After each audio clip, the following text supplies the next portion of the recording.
ሰላም እዚ ኸበርኩም ሰማዕተይ ተጋርን ኤርትራውያን ሓተይ ብዝያፈላይ ኣብ ዘለኹሞ ሰላምኩም ዝሓለይ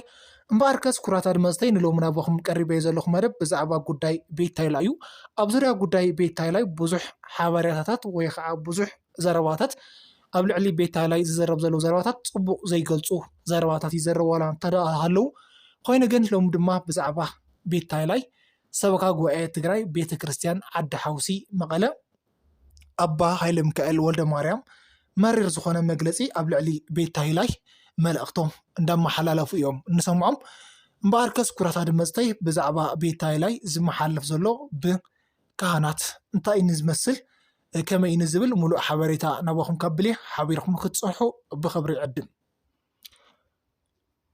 እምበኣርከስ ኩራታ ድመፅተይ ቤት ታይላይ ወይ ከዓ ሄለን መብዛሕትኤና ብቤት ታይላይ ንፈልጣ ኣብ እንዳገሪኦም እውን ተዋሳኢት ከምዚ ዓሻ ነገር እንዳመሰረት ብጣዕሚ ታዝነኒ ወይ ከዓ ብጣዕሚ ታድስት ንሰብ ታዘናግዕ ሓንቲ ንፈትዋ ቤት ታይላ እያ። መብዛሕትኤና ንፈልጣ ኢና። ብፍላይ ድማ ገሪኦምን ብደንቢ ንካተል እንተደኣሊና ኣዝና ንፈትዋን ንፈልጣን ኢና። ኣብ ብዙሕ ድራማታት ወይ ከዓ ብዙሕ ፊልምታት ዋላ ይትዋሳእ ኮይኑ ግን ኣብታ እንዳገሪኦምን እትዋስአላ ፊልሚ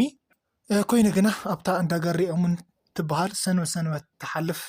እንፈልጣ ድራማ ግን ኣብኣ ግን ብጣዕሚ ኣዝያ ተፈታዋይነትን ተፈላጣይነትን ዘሕደረት ሓንቲ ብልፅቲ ኣርቲስት እያ። ከምኡ እውን ኣብዚ ሎሚ ዓመት ድማ ቤት ታይላይ ሓዳር መስሪታ ወይ ከዓ ተመርዒያ ንፈተውታን ናድነቕታን ኣዝያ ደስ ዘበለት ሓንቲ እንትኸውን ኮይኑ ግን ድድሕር በብመዓልቲ መእለያ ዘይብሎም ዝልቀቁ ቪድዮታታ ግን ናብ ብዙሕ ሰብ ቁጥዕ እንዳገለፁ እዮም ዝርከቡ። እዚ ጉዳይ ቤት ታይላይ በብመዓልቱ ድግስ እንዳደገሰት ትለቆ ቪድዮታታ ድማ ብብዙሕ ምሁራትን ከምኡ እውን ብተኸተልታ ብካህናት እንከይተረፈ ብጣዕሚ ኣዝዩ ወቀሳ እንዳበፅሓ ኢና ንረክብ።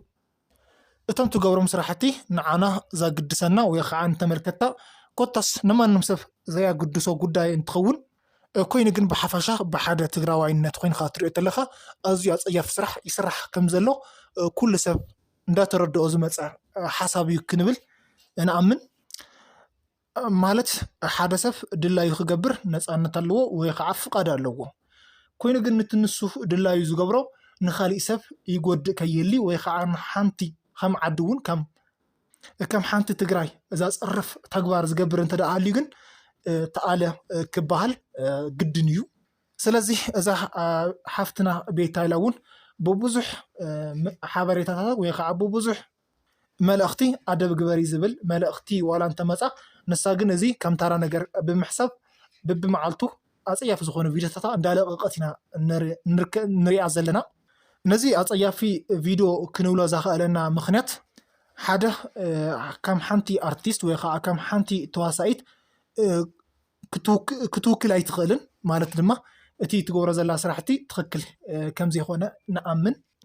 ኣብ ጉዳይ ቤት ታይላይ ድማ ብዙሕ ሰብ ወቀሱ እንዳልዓላ ዝርከብ ዘሎ ሓደ ሕማቕ ትምህርቲ ተመሓላልፍ ኣለኺ ዝብል ሓደ ዓብይ ወቀሳ እዩ። እቲ ቤት ታይላይ ትልቆ ቪድዮታት ድማ ብዙሕ ሰብ እንዳተመልከቶ ብዙሕ ሰብ እንዳተዓዘቦ እዩ ዝርከብ። እንተምንታይሲ ብመዓልቱ ቪድዮታት እንዳለቐቐት እዚ መዓልቲ እዚ ይገብር ኣለኹ እዚ ይገብር ኣለኹ ዝብል ምስ ድግስ ዝተተሓሓዘ ኣብ ስኸስ ሰዓት ትግራይ ብፍላይ ክገልፅ ኣብ ዘይኽእለሉ ሕማቕ መምህር እንዳኾነት ከም ዝመፀት እዩ ካብኣ ዘይንፅበዮ። ብፍላይ ድማ ንዓ ኣጥባቕ ኣቢሉ ሰብ እውን ክዛረባ ዘኽእሎ ጉዳይ እንትኸውን ሓደ እዛ ሓፍትና እዚኣ ብጣዕሚ ተፈታዊት ብጣዕሚ ፍልጥቲ ኣርቲስት እያ። እዚኣ ክትገብሮ ዘለዋ ከምቲ ንበዓል ለምለም ዓይኒ ዝገበርኦ ከም ኣያጀኮር እንትን እያተኸስተ ዝገበርዎ ድግስ ፅቡቕ ፍትሓዊ ዝኾነ ንውፅዓት ወገናትና ዝሕግዝ መልክዕ ዘለዎ ክኸውን ዳ እምበር ከምዚ ንሳ ትገብሮ ዘላ ድግሳት ክኸውን ከም ዘይብሉ ብዙሕ ሰብ ወቀሱ እንዳቀረበ እዩ ዝርከብ። ብፍላይ እዚ ተግባር እዚ ቤት ታይላይ ትሰርሖ ዘላ ተግባራት ካሊእ ሰብ ተገበሮ ከም ማንም ነገር ክቁፀር ይኽእል እዩ። ምክንያቱ እቲ ማንም ሰብ ዝሰርሖ ስራሕ እቲ ኣብ ገራወቱ ዘሎ ብቻ ንዑ ሕማቕ ትምህርቲ የመሓልፍ ከም ዘሎ ኢና ክንርዳእ። ኮይኑ ግን እዛ ቤት ታይላይ ትገብር ዘላ ስራሕቲ ግን ኣብ መላእ ዓለም ዘሎ ትግራዋይ ሕማቕ ትምህርቲ ወይ ከዓ ሕማቕ ተግባር ኣብ ርእሱ እንዳሕደረትሉ እያ ትርከብ ዘላ ስለዚ ብዘስዒቦም እውን ሰበካ ጉባኤ ትግራይ ቤተ ክርስቲያን ዓዲ ሓውሲ መቐለ ኣባ ሃይለ ሚካኤል ወልደ ማርያም ዝተባሃሉ መሪር ዝኾነ ንቤት ሃይላይ መልእኽቶም እንዳመሓላለፉ ኢና ሰሚዕናዮም ዘለና እቶም ካብቶም መረርቲ ዝበሃሉ መልእኽቶም ንቤት ሃይላይ ዝገለጹላ ሓደ እንተሃልዩ ኩሉ ሰብ ዝዛረቦ ዘረባታት ዋላ መሊሶም ተዛረብዎ እንትኾነ ኮይኑ ግን ብዓበይቲ ካህናት እውን ትዝረብ ተሎ ሓደ ኣደብ ትገብረሉ እያ ዝብል እምነት ኣለና ምክንያቱ ብቤተ ክርስቲያን እምነት ሃይማኖትና ኦርቶዶክስ ኣመንቲ እንተሃሊኹም ምውጋዝ ዝበሃል ነገር ኣሎ ሓደ ሰብ ንከይሰርሖ ደጊሙ ንከይገብሮ ተግባርሱ ሕማቕ ምዃኑ ኣምሂርካ ተረዳዲእካ ትውግዘሉ መንገዲ ኣሎ እዚ ወደይ እዚ ነገር እዚ ሕማቕ እዩ ብቤተ ክርስቲያንና ኣይፍቀድን ከምኡ እውን ብህዝብና እውን ተቐባልነት ዘይብሉ ስለ ዝኾነ እዛ ነገር እዚኣ ተመሊስካ ንኻልኣይ መዓልቲ ከይትደግማ ኢልካ ምርድዳእ ጌርካ ትውግዞ ዝወዲ እዚ ስለዚ ሰብ ኣካል እዚ ድማ ምስ ተወገዘ እታ ነገርሳ ካልኣይ መሊሱ እታ ጊጋሳ ካልኣይ መሊሱ ኣይሰርሓን ምክንያቱ ብቤተ ክርስቲያን ብኦርቶዶክስ ተዋህዶ ተወጊዙ ኣሎ ማለት እዩ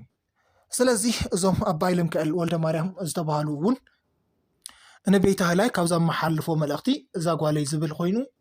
እቲ ብመዓልቱ ማዕልያ ዘይብሉ ድግስ እንዳገበርካ ኣብ ማሕበራዊ ሚድያ ብምፑሳት ደው ክታብሊ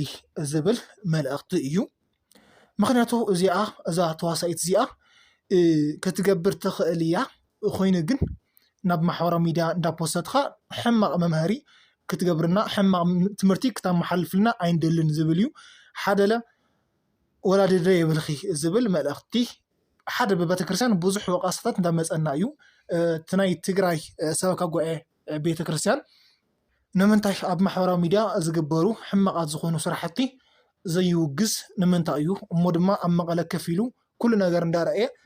ንምንታይ ዘይውግዝ ዝብል መልእኽታት ብኣብዝሓ ስለ ዝመፀና ዘሎ ካብቶም ብኣብዝሓ ዝመፀና መልእኽቲ ድማ ሓደ ናይኺ እዩ እቲ ንህዝቢ ትግራይ ዘይውክል ተግባር ደው ክታብሊ ዝብል ሓደ መልእኽቲ ስለ ዝኾነ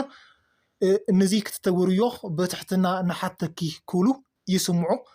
እምበኣር ከስ ኩራታት መፅትና እውን እዚ ኣብ ጉዳይ ቤት ሃይላይ ዝግበር ዘሎ ተግባራት እዞም ብልዕሊ ብቤተ ክርስቲያን ብሰበካ ጉባኤ ትግራይ ተቢባቶ ዘላ መልእኽቲ ትኽክል ዝብል ርድኢት ኣለኩምስ ወይ ከዓ ከመይ ይመስል እምበኣር ከስ ኩራታት መፅትና ንሎም ነበረና መደብ ኣብዚ ወዲና ኣለና ሰናይ